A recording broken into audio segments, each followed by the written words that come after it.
We are different tribes in this country, and we all belong to one country. We are all one family. So I don't see the need of calling others names and fighting while we can solve these things amicably. Our request to Midrift is that we are in a season where a lot of things are happening in our country that are related to mental health and gender-based cases. And also the election season is coming. We request that this program could continue to be able to reach out to a bigger number. It is impossible to define leadership if the one influenced another company.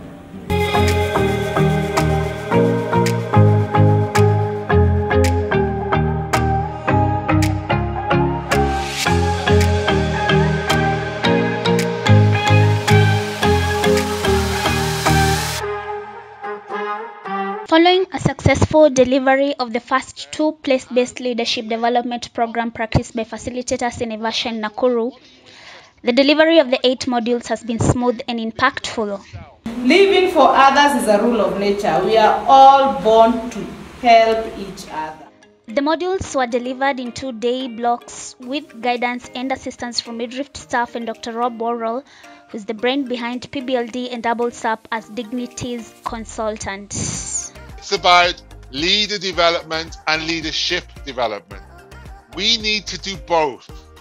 Both are important, and on this program, we look at both. Right from the beginning, it was made clear to the participants that the sessions were meant to provide tools for reflective practice and self-development. What you are just about to enter into is not anything that you have ever seen happening in your context or in any other context for that matter. This is a highly professional program developed by the highest competence within leadership development on the latest evidence and the latest articles and the latest knowledge available out there in the world. It's not when we do things normally that we normally do every day that we learn. We do not learn by monotony and constancy. We learn when we are doing things which are different. But when we are doing things that are different, we are uncomfortable. But that process is called adaptive learning. So adaptive learning is when you step into trying out something new. When you try out something new, that is where we learn. But we know, and the research shows, welcome Rahima, the research shows that 80% of the time, leaders spend 80% of their time in the zone of comfort. The participants shared how self-reflection has enabled them to make better decisions and have since improved the way they engage with other people in a bid to prevent violence and create safe communities.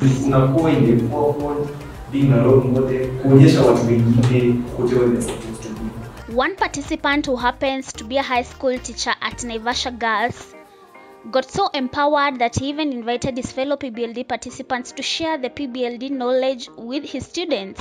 My name is Francis Wainaina, a science teacher at Naivasha Girls, as well as a member of Guidance and Counseling Department. I take this opportunity to thank Midrift because of the opportunity that you've created for us, and especially to me as a teacher in the community that I work. We have a lot of issues that requires the intervention of great people, great mindset like these people.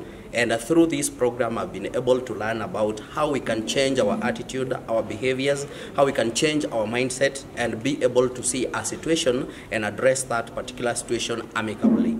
Now, we find that in a school setup, the discipline department, it is a yes or a no. There is nowhere we have a bargain democracy.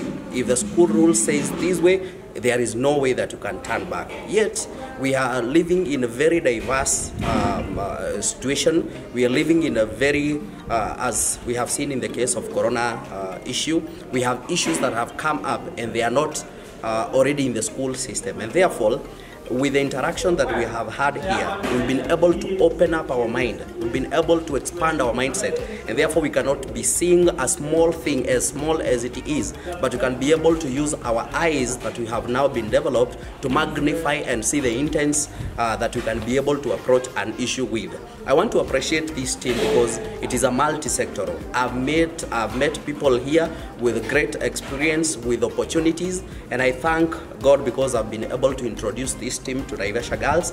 Thank you. One facilitator, Mr. Karobia Kirato, said he applied PBLD's aspect of stakeholder analysis to mobilize for resources for the deaf community. I wish to express my gratitude for that program, which I'm a living example that it has beared testimony, not only to myself, but also to the community where I come from. And I want to present a very good case of the deaf community, who are among us a community.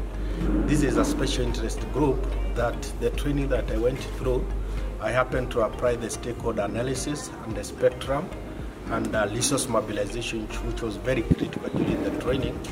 And it is a marginalized community among us, the persons living with disability, because the challenge they have is a language barrier. So I got concerned during the COVID-19 pandemic, how are these people accessing information regarding where they can access vaccine? It's very challenging that as much as the government is giving out the vaccination jabs, one of them from Kisumu happened to be vaccinated twice because the nurses could not understand whether she was vaccinated or not. Secondly, we also experienced some of them facing some kind of police harassment because the police could not be able to communicate with them. Mr. Karobia managed to approach the UN, and out of 600 proposals that had been made, he succeeded in getting a funding to a tune of 3 million shillings to help the deaf community. So I took a step further, whereby I approached the United Nations. There was a call for proposal that was made in around April. I sat down with that group, I listened to them, I engaged them. Then from there, I looked at a proposal. 600 applications were received all over Kenya. The donor was only interested with the 12 projects. It happened that that is the only group that is being funded in Nakuru County to a tune of 3 million. Given the challenges that this group normally faces in terms of access to information, which is a human rights issue, we intend to support them to gain that access to information regarding COVID-19, improving their livelihoods, and also to strengthen their capacity, how they are going to engage with other stakeholders. Here is a round of impact stories as shared by the participants.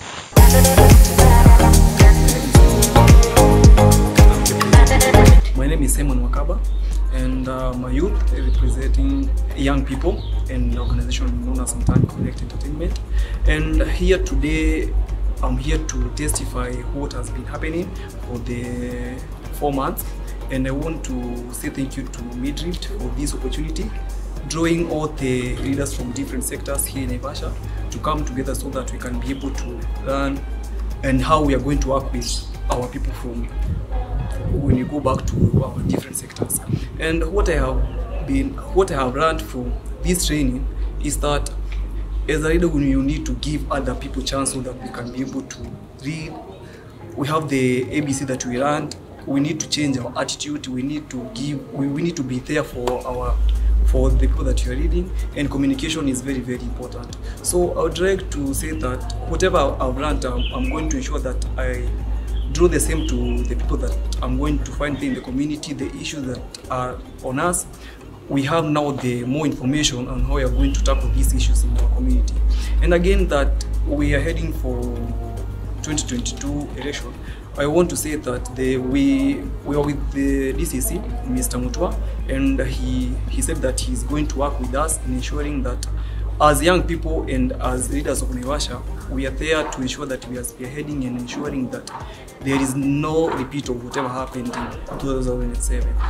I'd like to mention a program that we have started in relation to practicing the PBLD. We have started going to schools because we are saying that it is not easy to change the mindset of an adult, but it is easy to be able to improve or change the mindset of a young person, the upcoming teenagers and the youths. So we have started programs to go to schools and be able to talk to them, mentorship programs, and also trying to create their own path, because we realize that mental cases in schools, like the cases that we've had of a young girl committing suicide, these are cases that are in school with young people, but they are related to family issues that are happening back at home. So you realize that young people have become a burden to the issues that are happening in their families, and hence affecting their education life and their personal life. The seminar that we had with the human rights through the midriff has empowered me through coaching and more specific on problem solving. At the gender desk, I will have some session every Monday and Friday to empower my colleagues on how to handle conflict and also how to handle gender-based victim and the children who has been neglected or who has been violated. Thank you. One thing that I have learned with these teams is they are aggressive. They have been able at least to tackle issues within their community, and actually they are empowered leaders. And we are expecting a very positive approach and a very positive response even towards their sectors. I know they come from different sectors, different areas, and I believe there will be a positive and a collective impact as we are going ahead with the program of PBLD. It's all coming down to Nakuru for you to use. It's basically like being part of a professional master level program on one of the best universities in England. So this is an opportunity that I wish you to take very seriously and to take advantage of, because this is going to change your life. That's how simple it is. It's going to change your life, and it's going to change your life to the better.